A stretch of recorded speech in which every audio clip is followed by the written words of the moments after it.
Hi there, I'm Grace from Storytime Love. Today we'll be reading about Mr. Nosey by Roger Hargreaves. Mr. Nosey. Mr. Nosey liked to know about everything that was going on.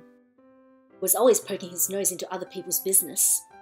Mr. Nosey was the sort of person who, if they came upon a locked door, couldn't resist looking through the keyhole to see why the door had been locked. Mr. Nosey was the sort of a person who, if he found an unopened letter addressed to somebody else, would simply have to open it to find out what was inside. Mr. Nosey was the sort of a person who, if he was sitting reading his paper on a train, would much rather read the paper of the person sitting next to him. Naturally, as you might well imagine, Mr. Nosey was not very popular. People did not like the way in which Mr. Nosey would peek and pry into their affairs. They did not like it at all, but did that stop Mr. Nosey peeking and prying? It did not. Mr. Nosey lived in a funny, tall, thin house in a place called Tiddletown.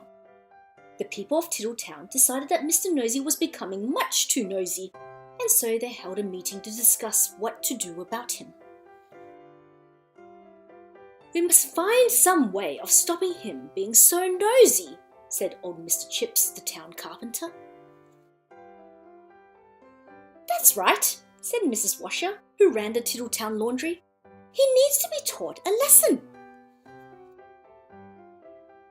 "If only we could think of a way to stop him poking his nose into everything," said Mr. Brush, the painter.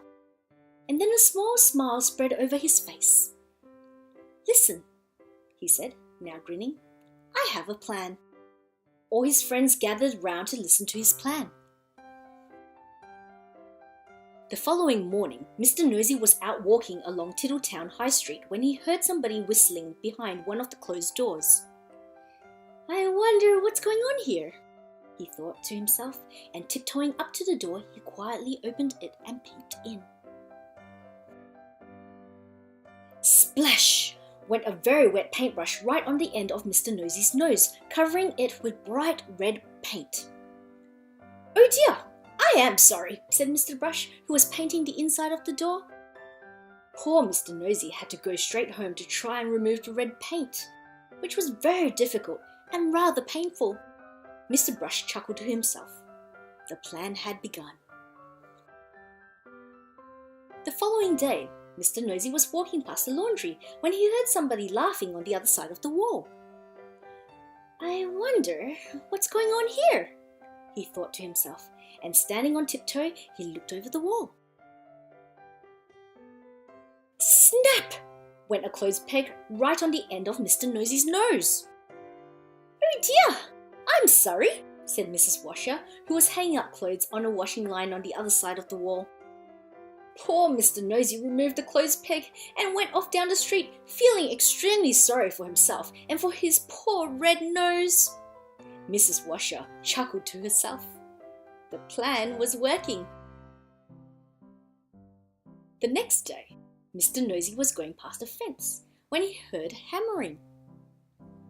"I wonder what's going on here," he thought to himself, and creeping very quietly to the end of the fence, he peeped around. Bang! Went a hammer right on the end of Mr. Nosey's nose. "Oh dear, I am sorry," said old Mr. Chips, who was nailing up a loose plank in the fence. Poor Mr. Nosey had to go home immediately and bandage his poor red sore nose. Mr. Chips grinned a broad grin. The plan was working very well indeed. The following day, Mr. Nosey was walking in the woods when he heard somebody sawing wood. "I wonder what's going on here," he thought to himself, and he crept up behind a tree. He was just about to peer out from behind a tree when it suddenly occurred to him that if he did, something very nasty might happen to his nose. And so he went on his way without being nosy. Behind a tree, with a saw raised in his hand, stood Mr. Herd the farmer. When he saw that Mr. Nosey had gone on his way without being nosy, he laughed and laughed and laughed. The plan had worked. Mr. Herd hurried into Tiddletown to tell everybody. The plan really had worked because after that, Mr. Nosey stopped being nosy and soon became very good friends with everybody in Tiddletown. And that is the end of the story. Except to say that if you are ever tempted to be as nosy as Mr. Nosey used to be, you'd better expect one thing. A sore nose! What story shall we read next on Storytime, love?